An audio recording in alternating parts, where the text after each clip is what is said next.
Mapapasigaw si Mami kapag umakyat ka. Saan? Sa poste po. Audrey, ha? Poste po. Sa poste! Poste ng kuryente. Naku, mapapasigaw talaga. Services? Wala. Cholo, mapapasigaw si Mami kapag umakyat ka. Saan? Delikadong lugar po. Kagaya ng umakyat sa... Poste rin po eh. Since parehong mali, Kylie, bibigyan ka namin ng chance. So, mapapasigaw si Mami kapag umakyat ka. Saan? Sa, bahay ng kapitbahay. Pag tumakas. Wala po yan. Sabi ni Kylie sa kapitbahay.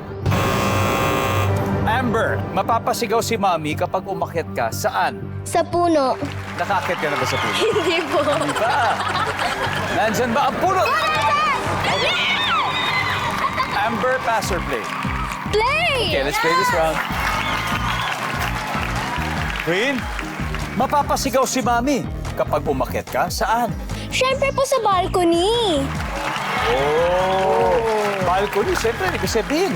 Nasa second floor siguro yun at the very least. Nandyan ba ang balcony? Wala balcony. Rich, mapapasigaw si Mami kapag umakyat ka sa... Bubong. Bubong po. Aba. Babang. Natry mo na? Sir. Hindi po.